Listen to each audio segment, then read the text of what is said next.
शाम ढल रही थी। पुराने शहर की गलियों में सुनहरी रोशनी बिखर रही थी। छोटे छोटे घरों के बीच एक संकरी गली में एक छोटा सा कच्चा कमरा था, जिसके बाहर मिट्टी के बर्तनों की कतारें लगी थीं। यह कमरा यूसुफ नाम के एक कुम्हार का था। यूसुफ के हाथ कीचड़ से सने थे, चेहरे पर पसीने की बूंदें थीं, कपड़ों पर धूल जमी थी। वह चरखा चला रहा था और एक छोटा सा कटोरा बना रहा था। यह दिन उसके लिए सबसे मुश्किल दिनों में से एक था।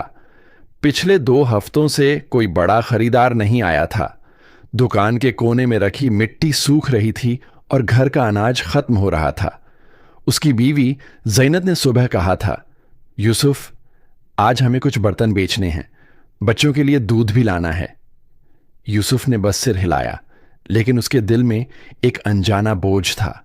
उसी समय गली के कोने से एक धीमी आवाज आई, अल्लाह के नाम पर कुछ दे दो, अल्लाह भला करेगा। यह एक भिखारी की आवाज थी। वह एक दुबला पतला झुर्रियों वाला बूढ़ा आदमी था। उसके हाथ में एक खाली मिट्टी का दिया था, जिसमें न तेल था न बाती। भिखारी धीरे धीरे यूसुफ की दुकान के सामने आया और बोला, बेटा, मेरे लिए एक नया दिया बना दो। मैं उसे जलाऊंगा और अपने रब से दुआ करूंगा कि तुम्हारे जीवन में भी उजाला आए। यूसुफ ने दिया बनाना बंद कर दिया। उसकी आंखों में थकान और जलन थी। बाबा जी, मुझे अपना गुजारा मुश्किल से करना पड़ता है। मैं मुफ्त में दिया नहीं दे सकता। आप किसी और से मांग लीजिए। भिखारी धीरे से मुस्कुराया और बोला, बेटा, कुछ चीजें मुफ्त में देने से घटती नहीं, बढ़ती हैं। यूसुफ ने कोई जवाब नहीं दिया और फिर से चरखा चलाने लगा। भिखारी चुपचाप चला गया। 2 दिन बाद यूसुफ की पत्नी ने कहा, अगर आप इस भिखारी को एक दिया दे देते तो क्या फर्क पड़ता? यूसुफ ने आह भरी, शायद आप सही कह रहे हैं। उस शाम जब कस्बे में हल्की बारिश होने लगी तो यूसुफ ने मिट्टी भिगोई, चरखा चलाया और एक छोटा सा सुंदर दिया बनाया। उसने उस पर सुंदर बेलें बनाईं। अगले दिन उसने दिया भिखारी को दे दिया। भिखारी ने दिया हाथ में लिया। उसकी आंखों में आंसू भर आए। बेटा, यह रोशनी तुम्हारी रोजी रोटी में भी काम आएगी। कुछ महीने बीत गए। जिंदगी में छोटे मोटे उतार चढ़ाव आते रहे, लेकिन यूसुफ के दिल में अजीब सी संतुष्टि छाने लगी। हर शाम दिया बनाने के बाद वह दुकान के कोने में एक छोटा सा दिया जला देता। फिर कस्बे का सालाना मेला लगा। यही वह समय था जब आसपास के कस्बों से लोग खरीदारी करने आते थे।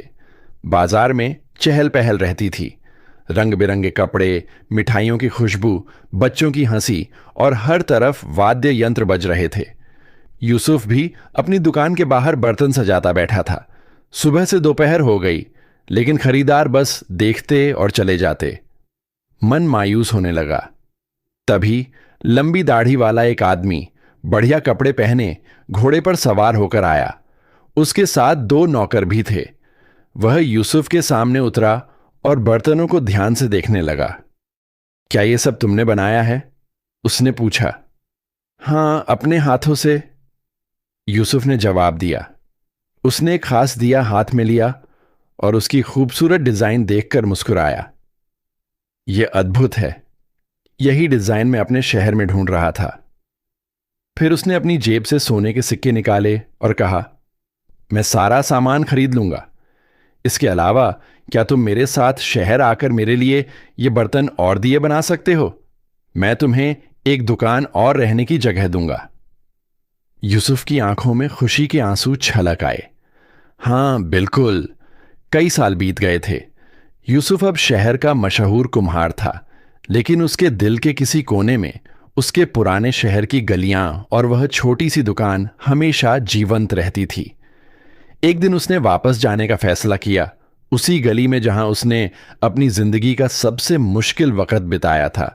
शाम हो रही थी। शहर हल्की सर्दी और कोहरे की धुंध में लिपटा हुआ था।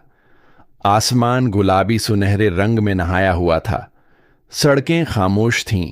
बस कभी कभार चूल्हों से उठता धुआं और बच्चों की धीमी हंसी सुनाई देती थी।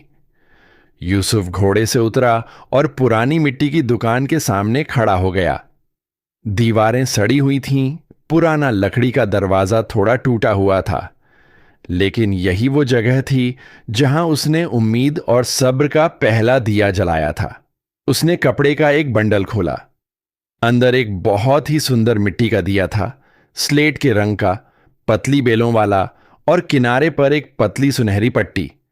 उसने धीरे से दिया जमीन पर रखा, उसमें तेल डाला, बाती लगाई और चकमक पत्थर से आग जला दी।